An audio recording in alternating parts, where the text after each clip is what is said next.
Welcome to CS academy. आज के lecture के अंदर हम लोग डिस्कस करेंगे मास्टर थ्योरम। मास्टर थ्योरम हमारा एल्गोरिदम का एक इम्पोर्टेंट कॉन्सेप्ट है। आज हम डिस्कस करेंगे इस वीडियो के अंदर मास्टर थ्योरम का ओवरव्यू, इसके सारे केसेस और एग्जांपल्स के थ्रू मैं आपको मास्टर थ्योरम की इम्प्लीमेंटेशन जो है वो बताऊंगा कि मास्टर थ्योरम हम लोग कैसे इम्प्लीमेंट करते हैं। सबसे पहले हम मास्टर थ्योरम की थोड़ी सी डेफिनेशन देख लेते हैं। मास्टर थ्योरम हमारे पास क्या है? Let a greater than equals to 1 and b greater than 1 be a constant। ये हमारे पास क्या है? कांस्टेंट है। एंड f of n हमारे पास क्या है? एक फंक्शन है। एंड t of n हमारे पास क्या है? एक नॉन इंटीजर बाय रिकरेंस है। ये हमारे पास थी मास्टर थ्योरम की डेफिनेशन। अब हम इस डेफिनेशन के थ्रू हमने क्या किया? इसकी एक जनरल फॉर्म बनाई है। वो जनरल फॉर्म हमारे पास क्या है? t of n is equals to at n by b plus f of n। ये हमारे पास क्या है? मास्टर थ्योरम की general form at n by b plus f of n। अब हम डिस्कस करते हैं मास्टर थ्योरम के केसेस को। हमारे पास मास्टर थ्योरम के 3 केसेस हैं। हम लोग 1 बाय 1 इन केसेस को डिस्कस करते हैं, देन एग्जांपल्स के थ्रू इन केसेस को अप्लाई करते हैं। अब हम डिस्कस करते हैं केस नंबर 1। केस 1 हमारे पास क्या है? f of n is equals to big O of n log b power a minus epsilon. Then अगर केस 1 होगा तो t of n मेरा क्या होगा? Theta of n log b power a। अब हम सबसे पहले इस केस को समझते हैं। बिग O नोट हमारे पास 3 तरह की नोटेशंस होती हैं। एक बिग O नोटेशन होती है, एक थीटा नोटेशन होती है और एक ओमेगा नोटेशन होती है। बिग O नोटेशन हमारे पास क्या चीज होती है? Upper bound. अपर बाउंड के लिए हम लोग बिग O नोटेशन यूज करते हैं। थीटा नोटेशन हम लोग यूज करते हैं इक्वल के लिए, और ओमेगा नोटेशन हम लोग यूज करते हैं लोअर बाउंड के लिए। हमारे पास 3 नोटेशंस हम लोग जो हैं वो इस मास्टर थ्योरम के अंदर यूज कर रहे होते हैं। जब हमने किसी भी केस का अपर बाउंड बताना होता है तो हम लोग बिग O नोटेशन लिखते हैं। जब इक्वल बताना होता है तो हम लोग थीटा नोटेशन लिखेंगे। एंड लोअर बाउंड के लिए हम लोग ओमेगा नोटेशन को जो है वो यूज करते हैं। केस 1 हमारे पास क्या है? f of n। जब अगर इधर हमारे पास क्या है? Big O notation. Big O notation को हमने इधर डिस्कस किया है, क्या होता है? Upper bound. Big O n log b power a minus epsilon. तो t of n मेरे पास क्या होगा? Theta of n log b power a। Case 1 जब हम लोग अप्लाई करेंगे तो f of n अगर हम लोग इधर देखें थोड़ा सा, बिग O नोटेशन है मतलब अपर बाउंड है। f of n क्या होगा? स्मॉलर होगा,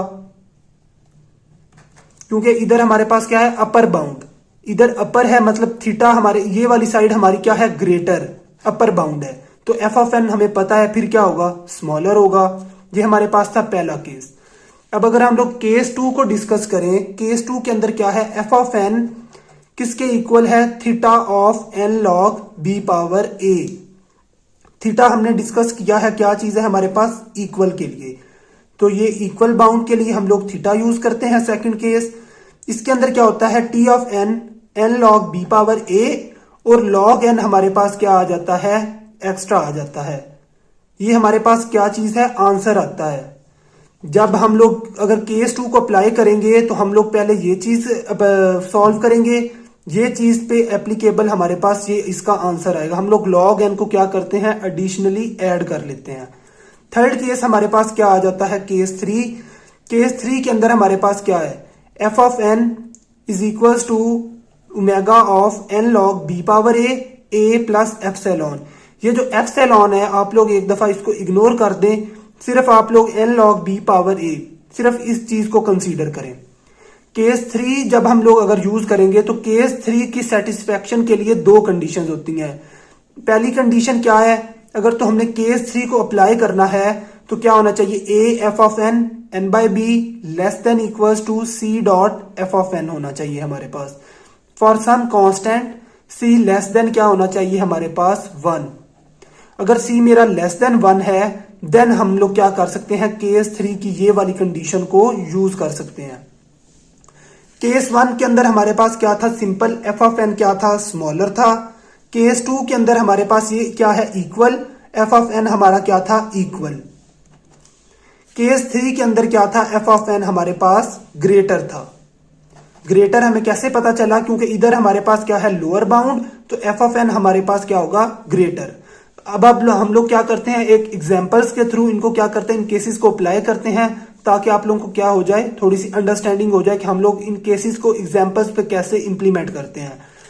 अगर हम लोग इन तीनों केसेस में देखें तो इन तीनों केसेस के अंदर n log b power a तीनों केसेस के अंदर क्या है, कॉमन है, n log b power a। हम लोग जो भी क्वेश्चंस मास्टर थ्योरम के थ्रू सॉल्व करेंगे उसके अंदर n log b power a हम लोग पहले उसका क्या करेंगे, निकाल लेंगे। n log b power a इस फार्मूले केस 1 के अंदर भी है, केस 2 के अंदर भी है और केस 3 के अंदर भी है। बस केस 3 के अंदर हमारे पास क्या चीज आ जाती है, केस 3 के लिए हमारे पास दो कंडीशंस को क्या होना चाहिए, सेटिस्फाई होना चाहिए। पहली हमारी ये कंडीशन है, सेकंड कंडीशन उसने क्या बताई है, c लेस देन क्या होना चाहिए, 1 होना चाहिए। ये दोनों सेटिस्फाई होंगी तो हमारा क्या होगा, केस 3 लगेगा। केस 1 और केस 2 हमारे पास बिल्कुल सिंपल है।